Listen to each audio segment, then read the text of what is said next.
मैं हमेशा ये बात कहता हूं कि जो बुंदेलखंड की जो धरती है, ये रत्न गर्भा धरती है। इसके गर्भ में रत्न भरे पड़े हैं। एशिया का सबसे अच्छा अगर डायमंड कहीं मिलता है तो वो पन्ना के अंदर मिलता है। भगवान राम के मंदिर का निर्माण होता है और उस निर्माण की नींव में अगर कोई पत्थर लगता है वो छतरपुर का पत्थर होता है। लेकिन जो हीरे ऊपर हैं उन हीरों को तराशने का भी काम करना है जो बुंदेली बौछार ने जिसकी शुरुआत की है। मैं इस बात के लिए आपका बहुत अभिनंदन करता हूं। तो आदरणीय बालकृष्ण शर्मा जी से भी प्रार्थना है, वो भी कृपा पूर्वक मंच पर इस स्वागत के क्रम में आने की कृपा करें। वो मोमेंटो के लिए हमारे बीच में स्मृति चिन्ह भेंट करने के लिए या तो भैया राम राम नमस्कार। आज भाई साहब आपका स्वागत है बुंदेली बौछार के बुंदेली समागम के मंच पर। और आज एक बहुत बुंदेली समागम को तीसरा दिन है और एक बहुत महत्वपूर्ण कार्यक्रम आज तक चल रहा है। और आप भी सोच रहे हो कि 3 लोग कुर्सी पे बैठे, हमें आज बगल में गद्दी पे काय बैठा ले, उसका कारण बताएं। बुंदेली आइडल की एक प्रतियोगिता बुंदेली बौछार की तरफ से चल रही थी। पूरे बुंदेलखंड में 8 जगहों पे जा के हमने बुंदेली के उन गायकों के ऑडिशन लिए जिनको आमतौर पे मंच नहीं मिलता है। करीब 200-250 लोगों ने ऑडिशन दिए। 32 लोग उसमें सेमीफाइनल में चयनित हुए। आज उनके सेमीफाइनल और फाइनल चल रहे हैं। चूँकि निर्णायक के तौर पे हमारे साथ ही हमारे बुंदेलखंड के गायक हैं, तो किसी भी सदन में निर्णायक भगवान का स्वरूप होता है, इसलिए उनकी कुर्सी से कोई छेड़छाड़ नहीं। और आप अभी जैसे मंच पे देख रहे थे, उन गायकों को, उन कलाकारों को हम मंच दे रहे हैं। और इस प्रतियोगिता में आज उसका जब फाइनल होगा, जिसमें आपको आना था लेकिन आपकी व्यस्तता में दोपहर में आ पाए आप, और 1 लाख रुपए उसमें हम प्रथम पुरस्कार, 50,000 रुपये द्वितीय पुरस्कार, 25,000 रुपये तृतीय पुरस्कार दे रहे हैं। इसके साथ में बड़ी महत्वपूर्ण विषय ये है कि बुंदेलखंड से ऐसी ऐसी विधाएं गायन की निकल रही हैं जो विधाएं अब खत्म हो रही हैं, जिनको आगे ले जाने की जिम्मेदारी है इस कार्यक्रम के बारे में। तो एक बार जोरदार स्वागत करें बीडी भाई साहब का। और जब ई बार ई आयोजन की हमने शुरुआत में भाई साहब से रूपरेखा बताई, तो भाई साहब ने कही कि ई आयोजन की जी स्तर पे भी जो भी चीज़ें आपको लगें, जो भी हमारे सुझाव लगें, सहयोग लगें, हम हमेशा तैयार हैं बड़े भाई के नाते। तो भाई साहब को बहुत बहुत धन्यवाद ई मंच से एक बार फिर से, और ई के लाने विशेष तौर पे बहुत बहुत आभार। भाई साहब, विजन बुंदेलखंड के कॉन्सेप्ट पे हम लोग आज चर्चा कर रहे हैं। और अब सागर में बुंदेलखंड में इन्वेस्टर समिट भी मध्य प्रदेश में होने वाली है। आप प्रदेश के अध्यक्ष पार्टी के हो, लेकिन हम लोगों के तो खजुराहो के सांसद हो, बुंदेलखंड के सांसद हो। बार बार जैसे मध्य प्रदेश में इंदौर में जो इन्वेस्टर समिट होती थी, बुंदेलखंड को लेके विशेष तौर पे सरकार जो सोच रही है, बुंदेलखंड को लेके जो प्लानिंग है, जो इन्वेस्टर समिट हो रही है, उसमें आपको लगता है कि कौन सी ऐसी चीज़ें हैं जिस पे खास तौर से इन्वेस्टमेंट जैसी चीज़ें बुंदेलखंड में अभी भी आने की बड़ी गुंजाइश है? सबसे पहले तो मैं सचिन जी आपको इस बात के लिए धन्यवाद करता हूं और बधाई देता हूं कि अंतर्राष्ट्रीय बुंदेली समागम 2024 एक सफलतापूर्वक यहाँ पर जो आयोजन हो रहा है और इतनी बड़ी संख्या में, और बुंदेलखंड के उन सब लोगों को आपने जो समाहित किया है, ये एक अच्छा प्रयास। मैं ऐसा मानता हूँ कि जब प्रारंभ में मेरी आपसे बात हुई थी तब भी मैंने उल्लेख किया था कि बुंदेलखंड में, मैं हमेशा ये बात कहता हूँ कि जो बुंदेलखंड की जो धरती है, ये रत्न गर्भा धरती है। इसके गर्भ में रत्न भरे पड़े हैं। एशिया का सबसे अच्छा अगर डायमंड कहीं मिलता है तो वो पन्ना के अंदर मिलता है।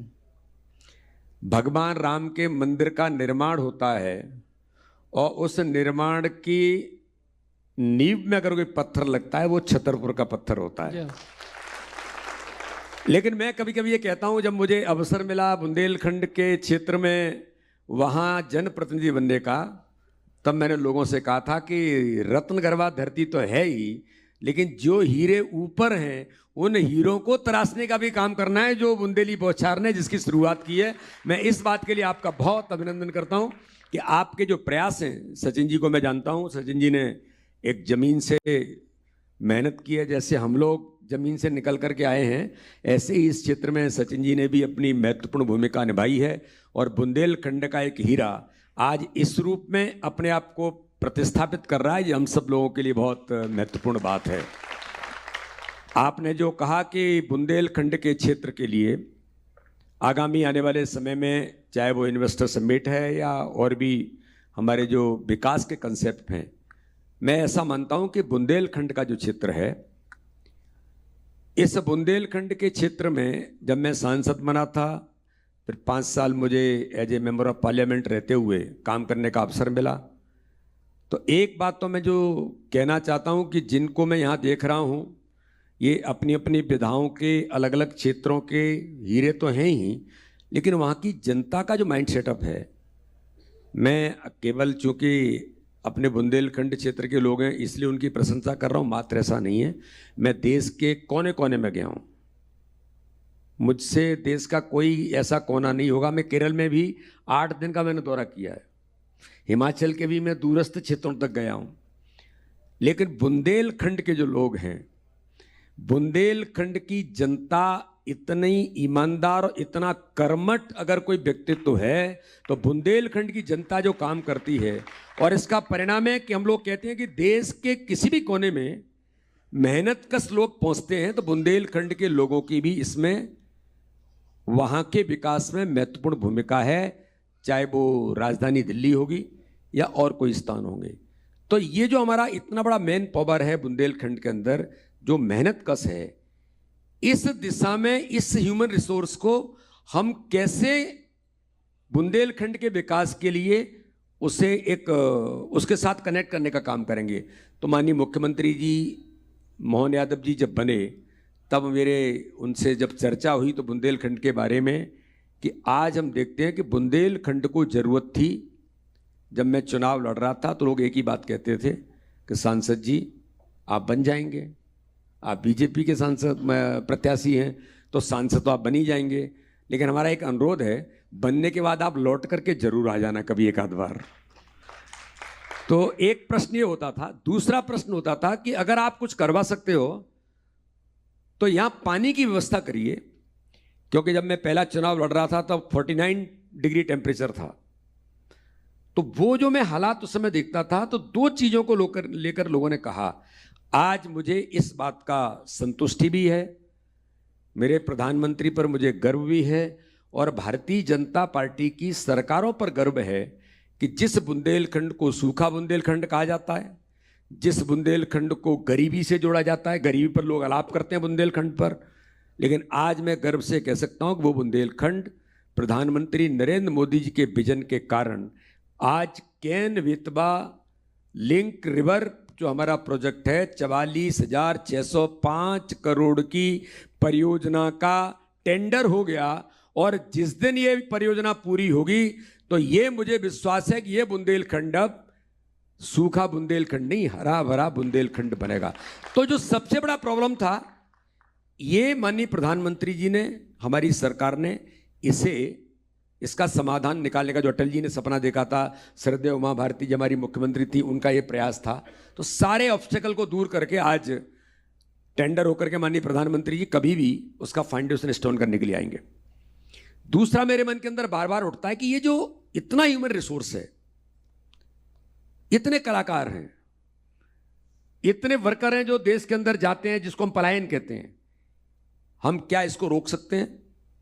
माननीय मुख्यमंत्री जी से मेरी जब बात हुई तो मैं आज आप सभी लोगों को बताना चाहता हूं कि बड़े सकारात्मक दृष्टिकोण में ये जो रीजनल इन्वेस्टर समिट की बात आई है, ये उसी में से निकली है कि हमें अपने रीजन के लिए, जो लोकेलिटी के लिए जिन चीज़ों की ज़रूरत है, वहाँ कौन सी उद्योग की अपॉर्चुनिटीज़ हैं, कौन सी विकास के लिए संभावनाएं हैं, इन मुद्दों पर तो आज बुंदेलखंड के क्षेत्र में औद्योगिकीकरण, जो हमारे इस ह्यूमन रिसोर्स को कैसे हम अपने रीजन में उनका ठीक तरीके से संसाधन का उपयोग करें, तो ये माननीय मुख्यमंत्री जी ने, भारतीय जनता पार्टी की सरकार ने, केंद्र के अंदर भी और राज्य के अंदर भी, मैं ऐसा मानता हूं कि इस दिशा में, इस इन्वेस्टर समिट में कुछ ऐसे नए उद्योग जो अपने क्षेत्र में बुंदेलखंड में स्थापित हो सकें, ये हमारा बड़ा प्रयास इसको लेकर के हम कर रहे हैं। एक बात आप सबके लिए मैं बताना चाहता हूं, मेरा वैसे, मुझे कोई कहे कि तुम गाना गाओ तो मुझे मैं गाऊंगा तो आपको लगेगा यार कहाँ का बेसुरा आदमी आ गया, लेकिन चूंकि उस क्षेत्र के बारे में कहा जाता है कि उद्योग जगत वहाँ पर नहीं था, हम उसका प्रयास कर रहे हैं। आज आप सब कलाकारों के लिए खजुराहो बर्ड हेरिटेज है, दुनिया के लोग आते हैं, आर्टिस्ट भी बहुत आते हैं। तो मुझे कुछ लोगों ने कहा कि इस प्रकार से कुछ चीज़ें यहाँ क्यों नहीं हो सकती। टूरिज्म तो है ही, टूरिज्म ही एक उद्योग के दर्जे में आता है, लेकिन कला क्षेत्र में दुनिया के लोग खजुराहो में अट्रैक्ट कैसे होंगे, आज मैं आपको बताना चाहता हूँ। नई सरकार बनने के बाद जैसे ही मिनिस्ट्री ने शपथ ग्रहण किया, तो मुझे इस विभाग के मंत्री जो मध्य प्रदेश के राज्यसभा के सांसद हैं, उन्होंने सबसे पहले कहा कि हम लोगों ने ये विचार किया है कि फिल्म सिटी बनाने का काम आपका खजुराहो इसके लिए कैसा रहेगा। जोरदार तालियां होना चाहिए ये इसके लाने। तो इसके लिए प्रारंभिक शुरुआत जो लोग इस क्षेत्र में काम करते हैं, दुनिया के देश के लोग, उन्हें आमंत्रित करना। अभी वो जब आए थे तब उन्होंने मुझे फिर कहा कि एक बार आपका समय लेकर के, तो उसमें सचिन जी आप हैं, अपने आर्टिस्ट जो लोग हैं, इनके माध्यम से एक ग्रुप के साथ जिन लोगों को हम वहाँ बुलाना चाहते हैं और उनके माध्यम से खजुराहो में अंतर्राष्ट्रीय फिल्म सिटी बने, एक प्रयास इस दिशा में आगे बढ़ रहा है। और मैं ऐसा मानता हूँ कि अपने कला क्षेत्र के सभी लोगों के लिए अगर खजुराहो का जो स्वरूप है, मैं ऐसा मानता हूँ कि खजुराहो धर्म, आध्यात्म और संस्कृति का बड़ा केंद्र है। धर्म का भी बड़ा केंद्र है, संस्कृति का भी बड़ा केंद्र है, अध्यात्म का भी बड़ा केंद्र है। खजुराहो को जो लोग जिस स्वरूप में देखते हैं, वो मात्र खजुराहो यहाँ तक सीमित नहीं है। खजुराहो को इस दिशा में हमें दुनिया के सामने हमें प्रेजेंट करना पड़ेगा कि खजुराहो का जो कंसेप्ट है, ये भारत के अध्यात्म से जुड़ा हुआ कंसेप्ट है। ये केवल कोई ऐसे ही नहीं है कि मात्र इसको लेकर के हम लोग जो सोचते हैं कि खजुराहो तो केवल मंदिरों तक सीमित है, उसका जो कंसेप्ट है ये सामान्य नहीं है। तो इस दिशा में एक प्रयास मुझे लगता है कि हम लोग इस पर कर रहे हैं। टूरिज्म इंडस्ट्रीज है, उसमें मैं ऐसा मानता हूँ कि इस दिशा में भी कई नए प्रयोग अभी इसको लेकर के, चाहे वो इको टूरिज्म होगा, चाहे इसको लेकर के और जो कुछ नई चीज़ें आज टूरिज्म में आ रही हैं, तो दुनिया भर के लोग अपने डिस्कशन करने के लिए आते हैं। तो इसको भी टूरिज्म से जोड़ा है कि दुनिया के लोग आएँ, देश के लोग आएँ, खजुराहो में रुकें अपने डिस्कशन करने के लिए। जो इतना अच्छा कन्वेंशन सेंटर मुझे लगता है मध्य प्रदेश के अंदर, अभी इंदौर में भी नहीं है, जो खजुराहो के अंदर बना है। तो इस प्रकार के टूरिज्म को कनेक्ट करने का काम भी हम लोग प्रयास कर रहे हैं। तो इसलिए मध्य प्रदेश में खजुराहो, चाहे औद्योगिक क्षेत्र के नाते से हो, चाहे बुंदेलखंड का हमारा जो क्षेत्र है, या फिर टूरिज्म के नाते से हो, या फिर फिल्म इंडस्ट्रीज के नाते से हो, इस दिशा में एक बड़े प्रयास हम लोग कर रहे हैं। और कृषि के क्षेत्र में, क्योंकि मैं ये देखता हूं कि गांव का स्वरूप आज भी कहीं है, क्योंकि मैं भी गांव का रहने वाला हूं, मैं भी एक किसान का, सामान्य किसान का बेटा हूं। गांव का स्वरूप आज भी बुंदेली, चाहे वो भाषा होगी, चाहे व्यंजन होंगे, चाहे रहन सहन होगा, ये आज भी जीवित है। तो आप सबके प्रयास से बुंदेलखंड के अंदर आज भी जीवित है, और उसको संरक्षण और उसको प्रमोट करने का काम आप जैसे लोग जो करने का प्रयास कर रहे हैं बहुत महत्वपूर्ण है। तो लोकल टूरिज्म में लोकल पब्लिक कनेक्ट, अभी आपको ध्यान में होगा कि जो मडला अपना स्थान है, पन्ना जिले में आता है, जो अपने कैन नदी के किनारे मडला में, यहाँ पर यूनेस्को ने जो सबसे अच्छा जिसे हम कहते हैं कि होम स्टे, उसको डिक्लेयर किया है उन्होंने। अगर कहीं सबसे अच्छा है तो वो मडला के अंदर पन्ना कैन के किनारे, वहाँ पर जो लोग जाते हैं और होम स्टे करते हैं, उसको मान्यता उन्होंने दी है। तो ये भी एक बड़ा इंडस्ट्री डेवलप हो रही है धीरे धीरे। तो मुझे लगता है कि इस दिशा में हम सब लोग, जब ये सब होगा तो हमारे आर्टिस्ट को भी अवसर मिलेगा जो राजस्थान को मिलता है। अभी इस दिशा में लगातार हम सब लोग मिलकर के प्रयास कर रहे हैं। तो आपने जो शक्ति और ताकत दी है बुंदेलखंड के लोगों ने, और उसको सदुपयोग कैसे किया जाए, तो मैं भी एक छोटे से प्रयास इस दिशा में कर रहा हूँ। अभी आपने जो मरला का जिक्र किया, और जो लोग उस मरला के कॉन्सेप्ट के डिजाइन के पीछे हैं, और जो इस जिसमें पुरस्कार मिला है, कीर्तिवर्धन सिंह जी, जी अपने छतरपुर और पन्ना, बहुत अच्छे कीर्तिवर्धन जी, पर्यटन पे पूरा काम कर रहे हैं। ये भी हमारी टीम के साथी हैं, और इको टूरिज्म, पूरा मल्ला के होम स्टे की डिजाइनिंग में इनका बड़ा उसमें रोल है। मैं जरूर आपसे मिलूंगा। अच्छा, उस समय राइट राइट, ठीक ठीक ठीक, ओके ओके, उनके घर गए थे।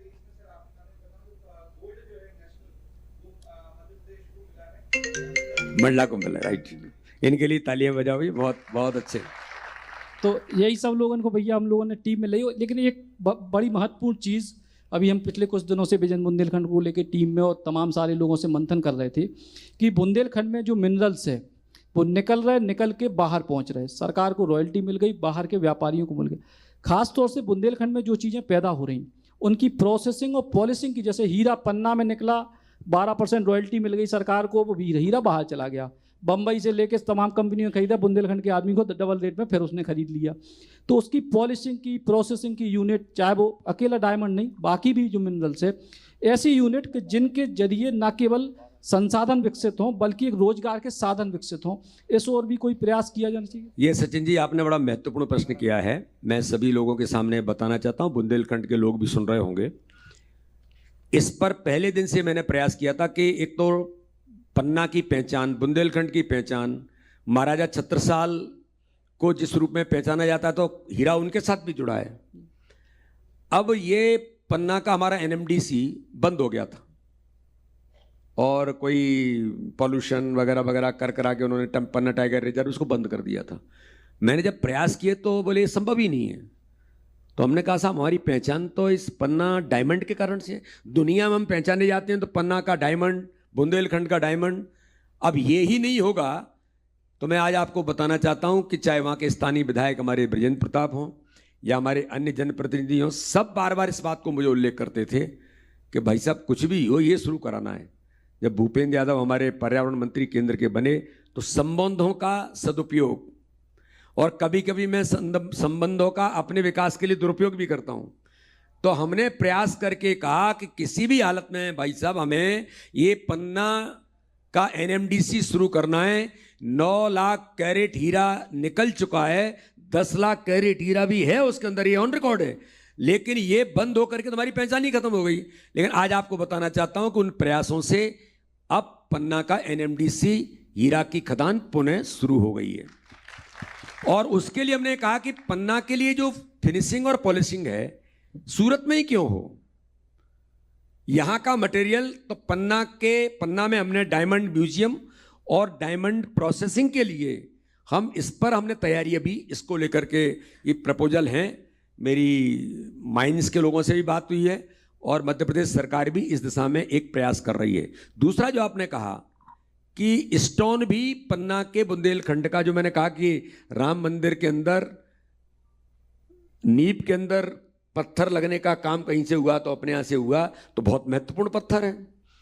तो इसके लिए स्टोन पार्क एक खजुराहो या आसपास ये बने, इसका भी एक प्रपोजल हमने दिया है और मुझे लगता है कि इस पर हम प्रोसेस में हैं, जल्दी ही इस दिशा में आगे बढ़ेंगे। तो ये आपने बहुत महत्वपूर्ण कहा कि इस प्रकार के मिनरल्स पन्ना के अंदर, तो बुंदेलखंड में नेचुरल गैस आ गई है।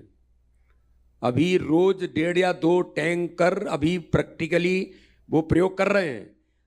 मैं आपको बताना चाहता हूं कि अपने इस क्षेत्र के अंदर गोल्ड माइंस भी अभी आइडेंटिफाई हुई है कि गोल्ड माइंस भी हैं।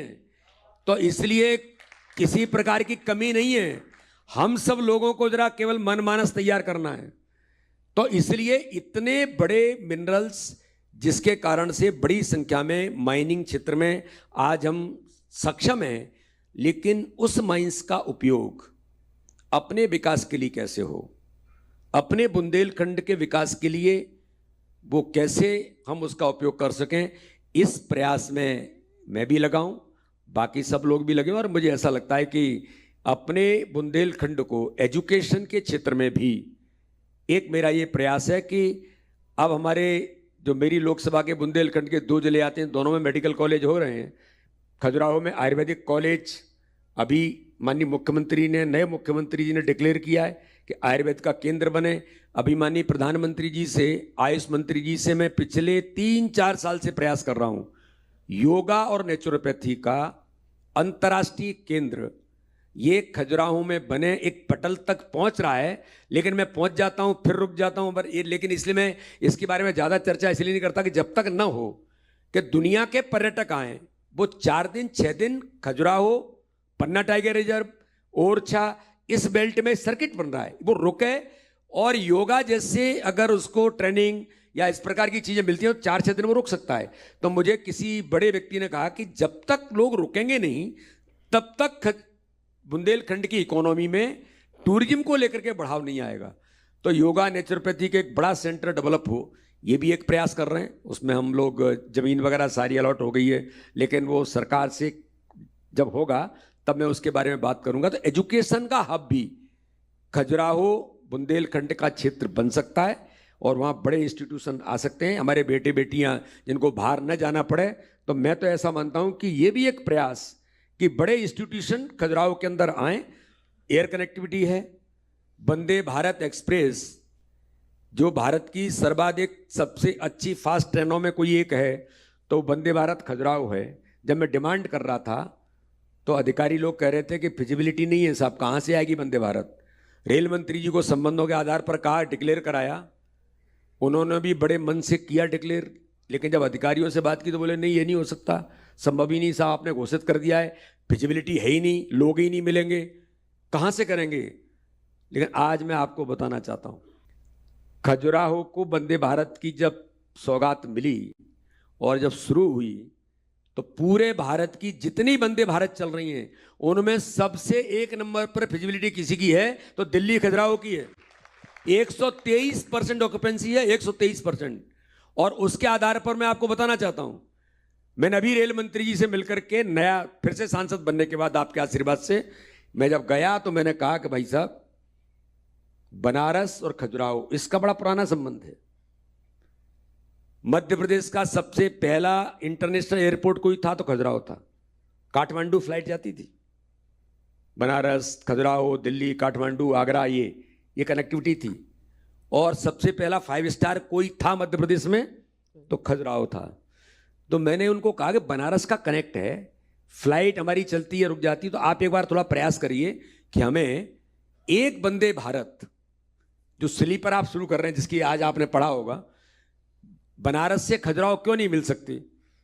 तो उन्होंने कहा यार क्यों शब्द तो तुम छोड़ दो, मैं बात करता हूं। मेरे सामने उन्होंने अधिकारियों को फोन किया कि देखो आप लोग कहते थे कि खजुराहो की फिजिबिलिटी नहीं है, वंदे भारत खजुराहो की 1 नंबर पर देश के अंदर चल रही है, तो मैं आपको आदेश कर रहा हूं कि इसका प्रपोजल तैयार करिए, बनारस से खजुराहो को वंदे भारत आने वाली दूसरा जो मॉडल है उसको कनेक्ट करिए।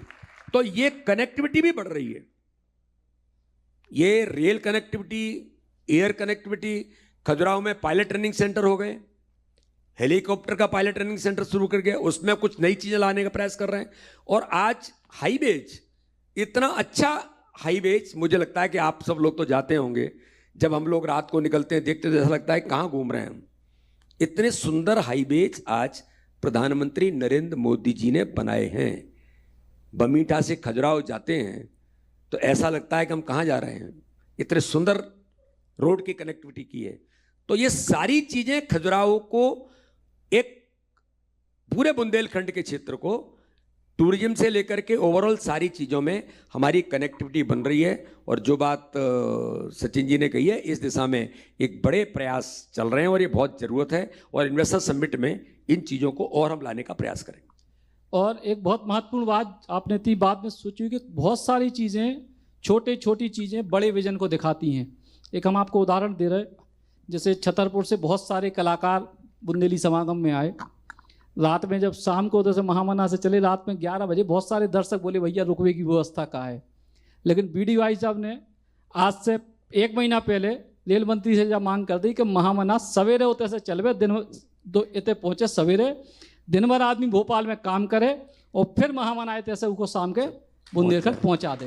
तो ये विजन की बात है। जो मूल समस्याएँ, जो छोटी छोटी समस्याएँ हैं, जो कहवे को जो है ट्रेन को समय अल्दा बल्ली में क्या फ़र्क पड़ रहा हो, लेकिन इसके पीछे के हजारों यात्रियों की रोजाना की जो तकलीफ है उसका जो है विजन है। भैया बस एक आखिरी सवाल कि बुंदेलखंड में खासतौर से धार्मिक क्षेत्र में बड़ी संभावना है, धार्मिक पर्यटन या धार्मिक जो श्रद्धालुओं की जो आस्था के संगे जो श्रद्धालु आते हैं, चाहे बुंदेलखंड में ओरछा है, बुंदेलखंड में बागेश्वर धाम है, बुंदेलखंड में जटाशंकर धाम है, मतंगेश्वर महाराज को मंदिर है, पन्ना में जोगल किशोर जी को मंदिर है, कुंडलपुर है, तमाम सारे जो धार्मिक क्षेत्र हैं, इस जगहों पे हर जगह यात्री बहुत आते हैं। जैसे बीच में भी एक आध बार हमने आपसे कहा कि इन यात्रियों के लिए कोई विशेष टूरिस्ट सर्किट या टूरिज्म के सरकारी कॉन्सेप्ट के प्लान की जो आवश्यकता है, जिससे कम से कम जो व्यक्ति एक जगह आया वो पूरे बुंदेलखंड का दर्शन किसी तरीके से कर सके। इस दिशा में सचिन जी, आपकी चिंता और आपके जो प्रयास हैं, हम लोग भी इस पर गंभीरता से काम कर रहे हैं।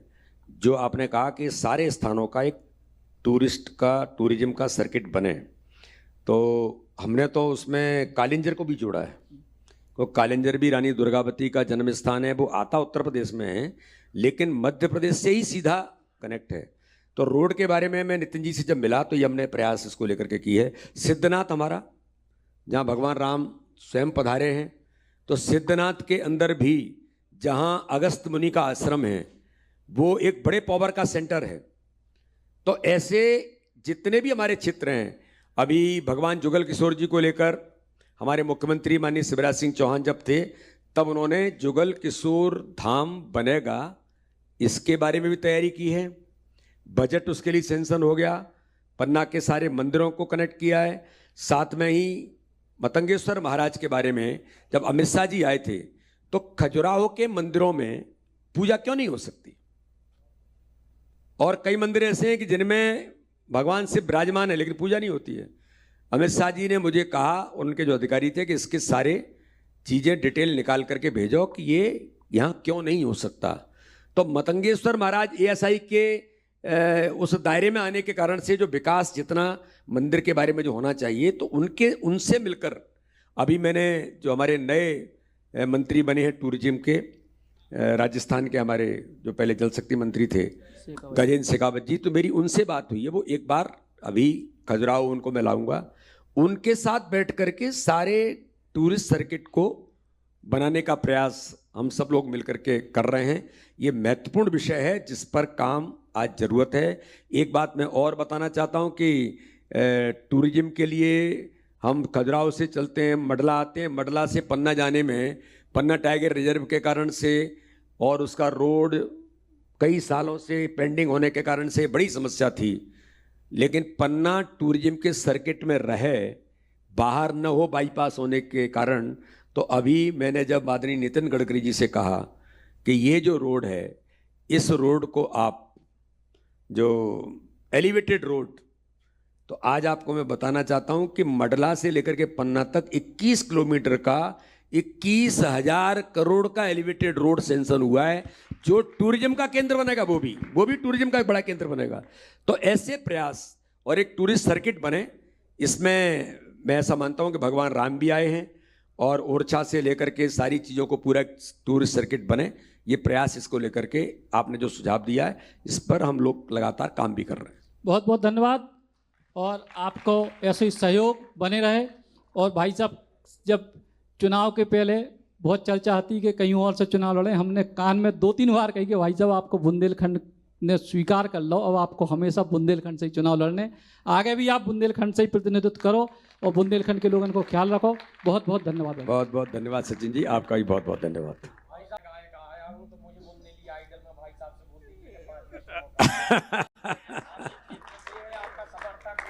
बिल्कुल बिल्कुल बिल्कुल। और मैं सचिन जी एक चीज़ चाहता हूं कि ये जो प्रयास है, एक बार अपने लोकल के आर्टिस्ट को और अपॉर्चुनिटी मिले, तो खजुराहो में बुंदेली बौछार का बुंदेली समागम अपन कभी खजुराहो में एक बार करें, और हम सब लोग उसमें इन्वॉल्व होंगे और अच्छे से अच्छे दुनिया के देश के लोगों को भी बुलाएंगे। अच्छा, जरा एक बार ये काम भी आपको ही करना होगा, इसलिए मैं चाहता हूँ कि चीज़ वहाँ पर भी हो। Eklavya University Damoh will guide you towards a bright future. 28 acres of lush green campus, largest campus of Bundelkhand, experienced and dedicated faculty. 50 future-ready courses taught in 12 different schools, separate courts and ground for sport, fully equipped lab and workshop, safe and fully equipped separate hostel for girls.